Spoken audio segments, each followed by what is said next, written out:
114ನೇ ಬಸವ ಜಯಂತಿ ಅಂಗವಾಗಿ ಅಖಿಲ ಭಾರತ ವೀರಶೈವ ಮಹಾಸಭಾದ ದಾವಣಗೆರೆ ಜಿಲ್ಲಾ ಘಟಕದ ವತಿಯಿಂದ ನಗರದಲ್ಲಿಂದು ಬೃಹತ್ ಬೈಕ್ ರ್ಯಾಲಿ ನಡೆಯಿತು. ಲಿಂಗೈಕ್ಯ ಶಾಮನೂರು ಶಿವಶಂಕರಪ್ಪನವರ ಆಶೀರ್ವಾದದೊಂದಿಗೆ ಬೈಕ್ ರ್ಯಾಲಿ ಹಮ್ಮಿಕೊಂಡಿದ್ದು, ರ್ಯಾಲಿಗೆ ಅಖಿಲ ಭಾರತ ವೀರಶೈವ ಲಿಂಗಾಯತ ಮಹಾಸಭಾದ ರಾಷ್ಟ್ರೀಯ ಉಪಾಧ್ಯಕ್ಷ ಅಣಬೇರು ರಾಜಣ್ಣ ಚಾಲನೆ ನೀಡಿದರು.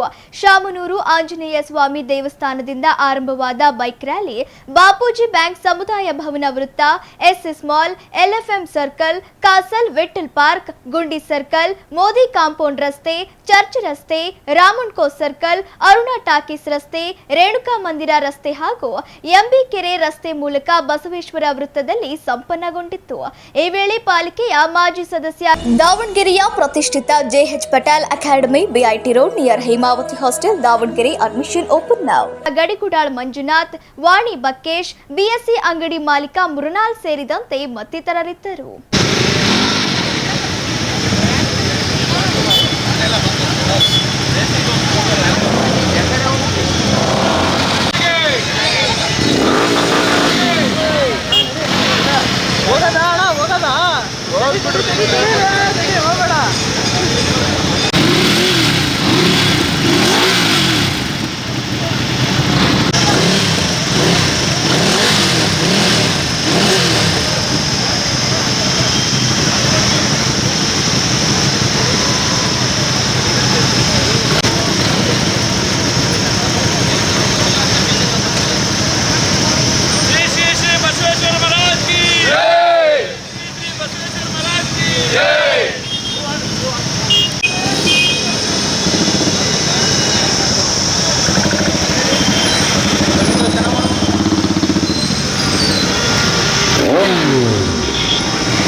ಇವತ್ತು ಬಸವನ ಜಯಂತಿ ಕಾರ್ಯಕ್ರಮವನ್ನು ಒಂದು ಪ್ರತಿ ವರ್ಷದಂತೆ ಈ ವರ್ಷವೂ ಒಂದು ನಮ್ಮ ಸಮುದಾಯ ಬಸವನ ಜಯಂತಿ ಅಂದು ಒಂದು ಬೈಕ್ ರ್ಯಾಲಿಯನ್ನು ದೊಡ್ಡ ಪ್ರಮಾಣದಲ್ಲಿ ಹಮ್ಮಿಕೊಂಡು ಇವತ್ತು ಶಾಮನೂರ ಆಂಜನೇಯ ದೇವಸ್ಥಾನದಿಂದ ಉದ್ಘಾಟನೆಗೊಂಡು ಇಡೀ ನಗರ ತುಂಬ ಪ್ರದಕ್ಷಿಣೆ ಮಾಡಿಬಿಟ್ಟು ಮತ್ತು MBA ಕಾಲೋನಿಯಲ್ಲಿರ್ತಕ್ಕಂಥ ನಮ್ಮ ಅಖಿಲ ಭಾರತ ವೀರಶೈವ ಮಹಾಸಭಾಕ್ಕೆ ವಾಪಸ್ ಬಂದು ಸೇರಿ ಅಲ್ಲಿ ಇವತ್ತು ಬಸವ ಜಯಂತಿ ಕಾರ್ಯಕ್ರಮ ಮಹಾಸಭಾ ವತಿಯಿಂದ ಎಲ್ಲರೂ ವಿಜೃಂಭಣೆಯಿಂದ ಇವತ್ತು ಆಚರಣೆ ಮಾಡೋವಂಥದ್ದು ಪ್ರತಿ ವರ್ಷದ ಪದ್ಧತಿ.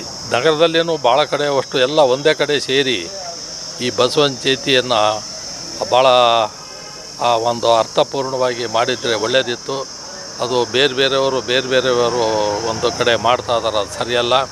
ಮುಂದಿನ ದಿನಗಳಲ್ಲಿ ನಾವೆಲ್ಲರೂ ಸೇರಿ ಒಂದೇ ಕಡೆ ಬಸವನ ಜಯಂತಿ ಆಚರಣೆ ಮಾಡೋವಂಥ ಒಂದು ವ್ಯವಸ್ಥೆ ಅಖಿಲ ಭಾರತ ವೀರಶೈವ ಮಹಾಸಭಾ ಮುಂದೆ ಮಾಡ್ತಾ ಹೋಗ್ತದೆ. ಇವತ್ತು ಬಸವಣ್ಣನ ವಚನವನ್ನು ಬರೀ ಹೇಳೋಕ್ಕೆ ಮಾತ್ರ ಇವತ್ತು ಉಳಿದಿದೆ, ಆದರೆ ಅದರ ಆಚರಣೆ ಭಾಳ ಮುಖ್ಯ. ಪ್ರತಿಯೊಬ್ಬ ಮನುಷ್ಯನೂ ಬಸವಣ್ಣವರ ವಚನಗಳನ್ನು ತಮ್ಮ ಜೀವನದಲ್ಲಿ ಅಳವಡಿಸ್ಕೊಂಡ್ರೆ ನಾವು ಉತ್ತಮವಾದ ಜೀವನವನ್ನು ಸಾಗಿಸ್ಬೋದು.